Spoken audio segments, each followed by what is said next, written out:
السلام علیکم متی اللہ جان، ایم جے ٹی وی اسلام آباد ہائی کورٹ سے ایک بڑی خبر۔ الیکشن کمیشن کے بنائے گئے نئے الیکشن ٹرائبونل کو اسلام آباد ہائی کورٹ نے کام کرنے سے روک دیا ہے، اور یہ عبوری حکم 24 جون تک برقرار رہے گا، جب تک اسلام آباد ہائی کورٹ دوبارہ چیف جسٹس عامر فاروق پر مشتمل ایک رکنی بینچ جو ہے اس معاملے کی سماعت نہیں کرتا۔ یہاں اسلام آباد ہائی کورٹ میں پی ٹی آئی کی جانب سے، اور خاص طور پہ اسلام آباد کے پی ٹی آئی کے 3 قومی اسمبلی کے ناکام قرار دیے گئے امیدواران کی جانب سے ایک ریٹ درخواست پر سماعت ہوئی، جس ریٹ درخواست میں پارلیمنٹ کے اس قانون کو چیلنج کیا گیا تھا جس قانون کے تحت الیکشن کمیشن کو جو موجودہ الیکشن ٹرائبونل ہیں ان سے مقدمات لے کر دوسرے الیکشن ٹرائبونل میں منتقل کرنے کا اختیار دیا گیا تھا۔ اس قانون کے حوالے سے اسلام آباد ہائی کورٹ میں معاملات زیر التوا تھے، تو اسی دوران کل ہی کے روز الیکشن کمیشن نے ایک نیا حکم جاری کیا، جس کے مطابق نئے قانون کے تحت دیا گیا اختیار استعمال کرتے ہوئے الیکشن کمیشن نے جو نون لیگ کے کامیاب قرار دیے گئے اسلام آباد سے 3 اراکین اسمبلی تھے، ان کی درخواستوں پر جو موجودہ الیکشن ٹرائبونل ہیں جسٹس طارق محمود جہانگیری پر مشتمل، ان سے مقدمات لے کر نئے ٹرائبونل میں ٹرانسفر کرنے کا حکم دیا تھا۔ جو نیا ٹرائبونل ہے وہ جسٹس ریٹائرڈ عبدالشکور پراچا پر مشتمل ہے۔ آج اسلام آباد ہائی کورٹ نے چیف جسٹس عامر فاروق نے ایک قسم کا اس الیکشن کمیشن کے حکم پہ عمل درآمد روک دیا ہے، اور اب 24 جون تک جو ہے جو نیا الیکشن ٹرائبونل ہے وہ تحریک انصاف کے جو عذرداریاں ہیں، انتخابی عذرداریاں، ان پہ سماعت نہیں کرے گا، بلکہ جو انتخابی عذرداریوں کا جو ریکارڈ تھا وہ آج اسلام آباد ہائی کورٹ کے حکم پر وہ تمام الیکشن کا جو ریکارڈ ہے واپس جسٹس طارق محمود جہانگیری کے ٹرائبونل میں آ چکا ہے، اور اب شام تک چیف جسٹس عامر فاروق اس کے حوالے سے ایک تحریری حکم نامہ بھی جاری کریں گے۔ ایک بڑا سیٹ بیک ہے نون لیگ کے 3 جو کامیاب قرار دیے گئے اسلام آباد سے امیدواران تھے ان کے لیے، جس میں ڈاکٹر طارق فضل چودھری ہیں، راجہ خرم نواز ہیں اور عقیل انجم ہیں۔ آج کی سماعت میں عقیل انجم کی جانب سے جسٹس طارق محمود جہانگیری پر لگائے گئے کچھ سنگین الزامات کے اوپر بھی بات ہوئی۔ چیف جسٹس عامر فاروق نے بڑی برہمی کا اظہار کیا، اور عقیل انجم نے اپنی درخواست جو ان کی پڑھی گئی آج، اس میں کہا تھا کہ جسٹس طارق محمود جہانگیری جو ہیں وہ تعصب رکھتے ہیں، اور وہ اقربا پروری بھی انہوں نے کی ہے۔ ان سنگین الزامات پہ چیف جسٹس نے کہا کہ اس کا ثبوت پیش کرنا ہوگا۔ آئندہ تاریخ پہ عقیل انجم ذاتی طور پہ پیش ہوں گے۔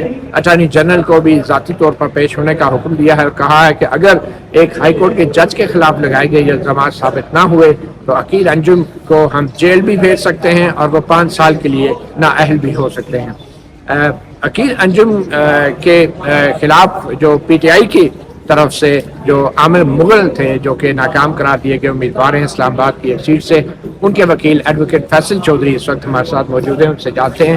ایڈوکیٹ فیصل چودھری، یہ بڑی ڈیولپمنٹ ہے، اب جو الیکشن کمیشن نے کل ہی حکم جاری کیا تھا کہ تمام مقدمات جو ہیں جسٹس طارق محمود جہانگیری کے الیکشن ٹرائبونل سے منتقل کر دیے تھے اور نئے ٹرائبونل میں، تو اب نئے ٹرائبونل کو کام کرنے سے عملی طور پہ روک دیا، اور ہم یہ کہہ سکتے ہیں کہ الیکشن کمیشن کا جو کل کا حکم تھا وہ عملی طور پہ معطل ہو گیا ہے۔ جی بالکل مطلب یہ کہا جا سکتا ہے، اور اس کے ساتھ ساتھ جو آج جج صاحب کے آبزرویشن وہاں پہ موجود تھے، جس طرح اس کی لینگویج یوز کی گئی، میں نے یہ الیکشن کمیشن سے بھی عرض کی تھی کہ دیکھیے آپ لوگ ایک لرنڈ جج ہے ہائی کورٹ کے، ان کو کانسٹیٹیوشنل کور بھی فراہم کرتی ہیں آئین جو ہے، آپ اس کے خلاف جو لگنے والے جو سیریس ایکوزیشن ہیں، آپ اگر ان کے اوپر انٹرٹین کریں گے کوئی بھی اپلیکیشن تو اس کے کچھ کانسیکوینس ہو سکتے ہیں۔ تو اس وقت ایک الیکشن کمیشن جو ہے وہ ایک ہیسٹ میں تھے، اور انہوں نے پہلے سے مائنڈ بنایا ہوا تھا یہ جو آرڈر تھا مطلب یہ جوڈیشل پروسیڈنگس کو انٹرفیئر کرنے کو۔ جب آپ ایک دفعہ ٹریبیونل بنا دیتے ہیں پھر ٹریبیونل اپنی پروسیڈنگس کرتا ہے، وہ غلطیاں ہو سکتی ہیں، ٹریبیونل میں بھی غلطیاں ہو سکتی ہوں گی، میں نہیں کہتا، لیکن آج تک نہ ٹریبیونل کے سامنے